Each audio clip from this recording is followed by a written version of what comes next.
नमस्ते सदा वत्सले मातृभूमि जय हिंद दोस्तों, मैं किशन आप सबका स्वागत करता हूं। शुरू करते हैं आज के डिफेंस समाचारों को। चलिए बढ़ते हैं पहले डिफेंस अपडेट की तरफ। दोस्तों, भारतीय startup company big bang boom solution ने एक डायरेक्टेड एनर्जी हथियार तैयार कर लिया है जिसका नाम वज्र स्ट्राइक रखा गया है।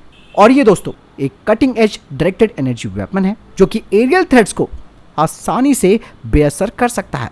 फोकस्ड एनर्जी बीम का फायदा उठाते हुए वज्र किसी भी तरीके के स्ट्राइक ड्रोन और अन्य जो हवाई खतरे हैं उनका मुकाबला करने के लिए एक जबरदस्त जो सॉल्यूशन है वो हमारे आर्म फोर्सेस को प्रदान करता है। साथ ही इसकी सटीकता भी है और ये हमारे सैनिकों की रैपिड रिस्पांस की जो क्षमता है उसे सुनिश्चित करेगा, यानी कि बिना किसी नुकसान के आप लक्ष्यों को बहुत तेजी से बेअसर भी कर सकते हो। वज्र स्ट्राइक का एक कॉम्पैक्ट डिजाइन है और इस एडवांस टेक्नोलॉजी को जो हमारे सैनिक हैं वो आसानी से इसे इस्तेमाल कर सकते हैं। सबसे खास बात वज्र स्ट्राइक की यह है कि इसमें एक सोफिस्टिकेटेड आर्टिफिशियल इंटेलिजेंस सिस्टम लगाया गया है जो कि विशेष रूप से ड्रोन रक्षा के लिए डिजाइन किया गया है, यानी कि ड्रोन डिफेंस के लिए इसे डिजाइन किया गया है। दरअसल दोस्तों ये जो डायरेक्टेड एनर्जी वेपन है वो इंटीग्रेटेड सेंसर्स जो कि advance artificial intelligence framework, sensor fusion और कंप्यूटर विजन एल्गोरिथम से लैस है। ये दुश्मनों के ड्रोन की सटीक पहचान कर सकते हैं, उन्हें क्लासिफाइड कर सकते हैं और फिर उन्हें खत्म कर सकते हैं। इसकी कुछ खास खासियतें हैं जैसे कि डायरेक्टेड एनर्जी टेक्नोलॉजी, जैसे कि मैंने बताया कि ये तेजी से और सटीक निशाना लगा सकता है अपनी एनर्जी बीम्स के जरिए दुश्मनों के ड्रोन्स पर। एडवांस आर्टिफिशियल इंटेलिजेंस सिस्टम इसमें इंटीग्रेट किया गया है। इसका डिजाइन कॉम्पैक्ट है और आसानी से हमारे सैनिक इसे ऑपरेट कर सकते हैं।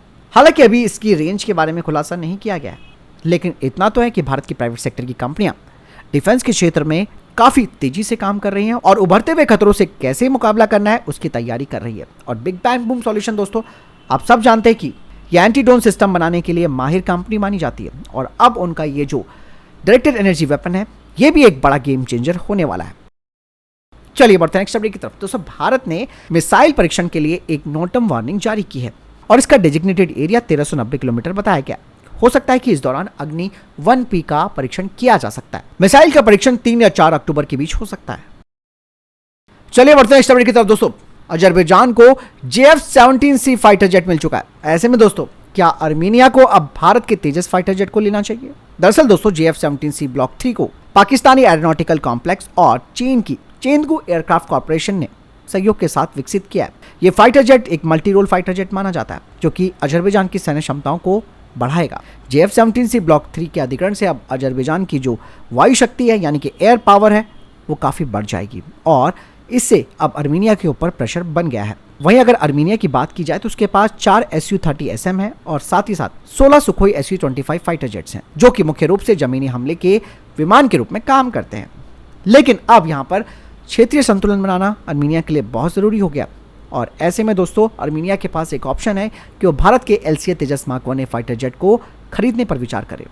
LCA तेजस मार्क 1A फाइटर जेट जो कि एक single engine light weight fighter aircraft है और इसमें एडवांस एवियोनिक्स और वेपन सिस्टम इंटीग्रेट किए गए हैं और ये अर्मीनिया की हवाई रक्षा को जबरदस्त तरीके से बढ़ा देगा और साथ ही ये अजरबैजान के इन JF-17C फाइटर जेट्स का जबरदस्त तरीके से मुकाबला कर सकता है। हालांकि अर्मीनिया की तरफ से कोई ऑफिशियल अनाउंसमेंट नहीं है, ना उन्होंने अभी तक अप्रोच किया है कि वो तेजस मार्क 1A फाइटर जेट को खरीदेंगे, लेकिन ये जो विचार रखा गया है कि वो अगर अपनी एयर पावर को मजबूत करना चाहता है अजरबैजान के खिलाफ तो तेजस मार्क 1A उसके लिए एक बेस्ट ऑप्शन हो सकता है। लेकिन दोस्तों यहाँ पर मैं कहना चाहूँगा कि फिलहाल तेजस मार्क 1A अगर अर्मीनिया नहीं भी खरीदता है तो उसके पास जो मौजूदा Su-30SM है उसे वो अपग्रेड कर सकता है भारत की हेल्प से। उसमें वो घातक मिसाइलें लगा सकता है जिसमें कि ब्रह्मोस मिसाइल है, रुद्रम है, बहुत चीज़ें हैं।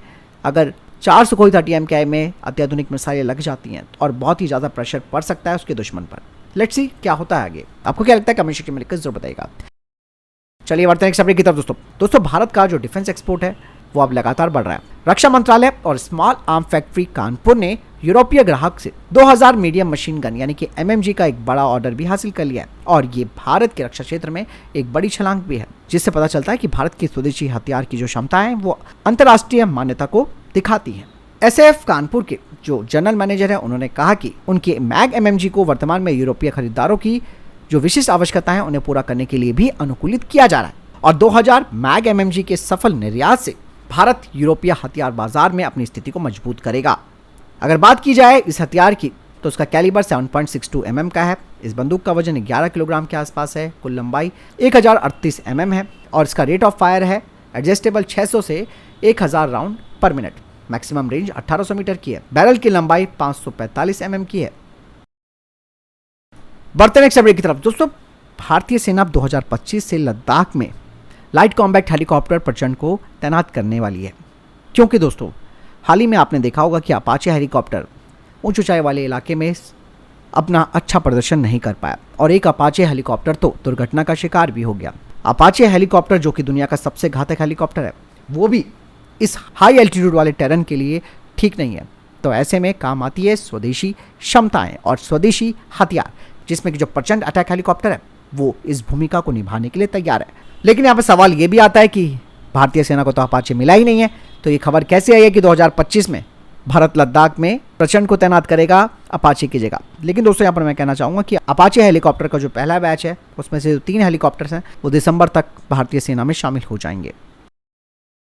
बढ़ते नेक्स्ट अपडेट की तरफ दोस्तों, डीआरडीओ की प्रयोगशाला डीआरडी ग्वालियर ने डिफेंस कम प्रोडक्शन पार्टनर भागीदार लार्सन एंड टूब्रो के साथ मिलकर ship installed chemical agent detection system को डिजाइन और विकसित किया, ताकि रासायनिक युद्ध एजेंटों और चुनिंदा जहरीले उद्योग रसायनों का पता लगाया जा सके। और ऐसा करके भारत अब एलिट देशों के समूह में अब प्रवेश कर रहा है और मेक इन इंडिया के लिए ये एक बहुत महत्वपूर्ण कदम माना जा सकता है। चलिए बढ़ते हैं नेक्स्ट अपडेट की तरफ दोस्तों, सेंट्रल रिजर्व पुलिस फोर्स यानी कि सीआरपीएफ 20,000 राउंड गोला बारूद के साथ 200 की संख्या में 0.338 लापवा मैग्नम स्नाइपर राइफलें खरीदने वाली है। चलिए बढ़ते हैं नेक्स्ट अपडेट की तरफ, एरोनॉटिकल डेवलपमेंट एस्टेब्लिशमेंट अब तेजस मार्क 2 फाइटर जेट प्रोग्राम के लिए 2 एक्सटर्नल फ्यूल ड्रॉप टैंक्स को डिजाइन कर रही है, जिसमें कि एक टैंक जो है वो 1700 लीटर का होगा और दूसरा ड्रॉप टैंक जो है वो 1300 लीटर का होगा। कहा जा रहा है कि इन दोनों यूनिटों का हर ड्रॉप टैंक का जो इस्तेमाल है वो टेस्टिंग पर्पस के लिए किया जाएगा और बाद में करीबन 6 यूनिटें 1700 लीटर वाले ड्रॉप टैंक की और 3 यूनिटें 1300 लीटर वाले ड्रॉप टैंक की खरीदी जाएंगी, जिन्हें कि तेजस मार्क 2 के प्रोटोटाइप में इंटीग्रेट किया जाएगा।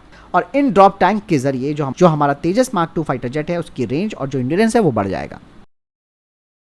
चलिए बढ़ते हैं नेक्स्ट अपडेट की तरफ दोस्तों, डीआरडीओ और भारतीय वायुसेना अब एक साथ यानी कि कंबाइंड वेपन ट्रायल्स करने वाली है अपने specially modified Sukhoi 30 MKI fighter jet से, और इसकी सीरीज ऑफ टेस्ट किए जाएंगे, जिसमें कि मैक 5.5 क्षमता वाली डीआरडीओ की रुद्रम 1, रुद्रम 2 और रुद्रम 3 एंटी रेडिएशन मिसाइलों का टेस्ट किया जाएगा।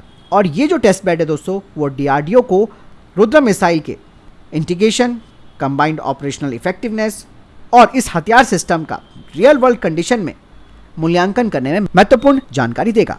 यही नहीं, साथ ही साथ इस मूल्यांकन के दौरान इस मिसाइल की क्षमता को परखा जाएगा दुश्मनों के रडार और जैमिंग अटेम्प्ट्स के साथ।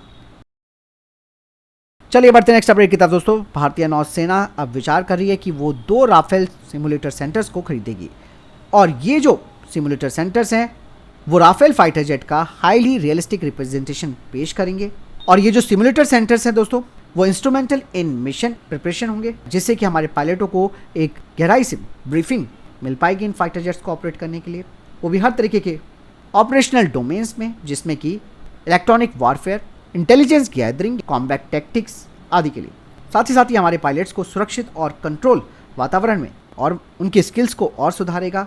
साथ ही किस तरीके से डिसीजन मेकिंग लेना है इस बात का भी अनुभव ये जो सिमुलेटर सेंटर्स हैं वो सिखाएंगे। चलिए बढ़ते हैं नेक्स्ट अपडेट की तरफ दोस्तों, फ्रांस के राष्ट्रपति इमैनुअल मैक्रोन ने एक बड़ी बात कही है। उन्होंने संयुक्त राष्ट्र सुरक्षा परिषद में भारत का पूरा सपोर्ट किया है और स्थायी सदस्यता के लिए पूरा सपोर्ट दिया है। यही नहीं, उन्होंने कहा कि इस वैश्विक निकाय में सुधार होना बहुत जरूरी है और फ्रांस चाहता है कि सुरक्षा परिषद का विस्तार हो। लेकिन दोस्तों चाइना है वहां पर बैठा हुआ कोंडली मारकर, तो हम कुछ कर नहीं सकते हैं। यही वजह है कि भारत ने तो उसको बहुत सपोर्ट किया था उस दौरान यूएन का परमानेंट सीट देने के लिए, लेकिन आज भारत के लिए वही सबसे बड़ा जहर बन गया है। चलिए बढ़ते हैं नेक्स्ट अपडेट की तरफ दोस्तों, केंद्र सरकार ने पूर्वोत्तर के 2 राज्य अरुणाचल प्रदेश और नागालैंड के कुछ हिस्सों में असफा बढ़ा दिया है, जिसमें नागालैंड के 8 जिले और अरुणाचल के 3 जिले शामिल हैं और ये असफा जो है वो 6 महीनों के लिए बढ़ाया गया है। तो फिलहाल ये था अभी तक के टॉप डिफेंस अपडेट। वीडियो के सामने कोई प्रश्न जवाब है, आपको कोई सवाल कमेंट सेक्शन में लेकर जरूर पूछ सकते हैं। वीडियो को लाइक और शेयर कीजिएगा। जय हिंद, वंदे मातरम।